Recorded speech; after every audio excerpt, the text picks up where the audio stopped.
Oh, everybody's gone down to Comic-Con. All the trade shows are over for the rest of the year. We don't have no tech news, so we're bored out of our minds. Down in the studio, we're singing the tech news blues. Oh yeah.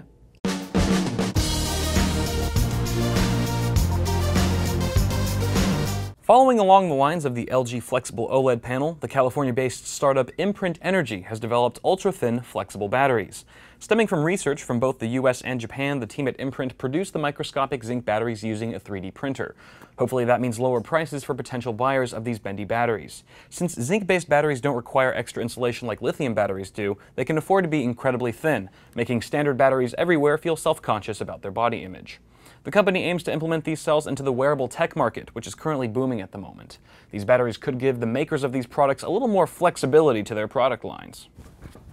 Aside from that, what other tech do you think would benefit from a flexible battery? Let us know in the comments below. As the world becomes more connected through the internet, it has also become more mobile in how it connects. Since mobile devices are often the cheaper way to gain initial access to the web, this makes sense. However, it looks like mobile internet users might be fast eclipsing PC users. To measure this trend, we look at the most populated country on the planet, China. According to the China Internet Network Information Center, the number of Chinese internet users increased to 632 million by the end of June. Of those 632 million, 83% of them are now mobile users, inching above the 81% of PC users for the first time ever.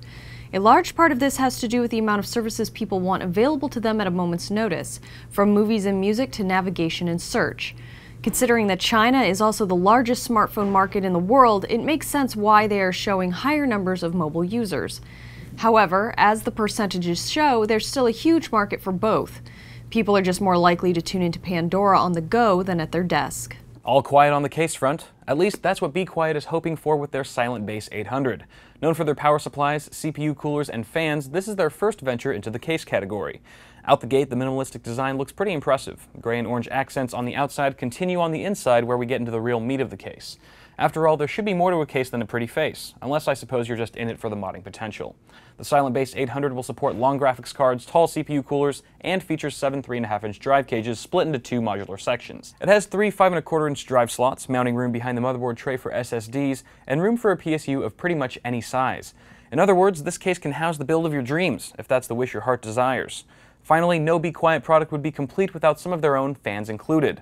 The Silent Base 800 features 3 Pure Wings 2 fans, one 120mm and 2 140mm.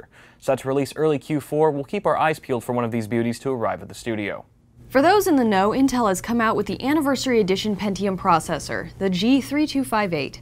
Priced at a modest $75, this is an overclockable dual-core Haswell-based CPU, which may sound too good to be true. Now that it's out, overclockers have been putting it to the test, including the folks over at AnandTech. Starting from the CPU's base clock of 3.5 GHz, they were able to get it to 4.4 GHz relatively easy, only needing to increase the voltage rates by 0.025 at each 100 MHz increase. However, after 4.5 GHz, load temperatures started to become an issue, with system power following closely behind. The peak seemed to be at around 4.7 GHz. They said that trying to continue on to 4.8, even with the added boost of power to 0.015 volts, made the system inevitably crash at every load attempt. When it came to increased frame rates and high-definition gaming, AnandTech noted that the G3258 seemed to perform better in a multi-GPU configuration. 3 titles showed a 30 frame rate increase in a multi-GPU environment, and 2 titles getting a 15% frame rate increase. Overall, the review seems to indicate that the CPU is meant more for feeling fast rather than handling serious, so if you want to open a bunch of tabs quickly, go for it. For high-definition video rendering, maybe not so much. Alright everybody, well that wraps up the show. Yes, it does. Kyle, you want to sing us out? Yes, I do, baby mama. Da-da-na-na-na. That wraps up the show. Da-da-na-na-na. It's time to go. Da-da-na-na-na. That's all the tech news for today. Da-da-na-na-na. But don't go away. Da-da-na-na-na. We're doing out time tomorrow. Da-da-na-na-na. 3 o'clock PSD. Da-da-na-na-na. So we'll see you soon. Da-da-na-na-na. You'll see Paul and Jenny. Da-da-na-na. And that's all I got for now. And you've just been yoked. Yeah! Jane, check this out.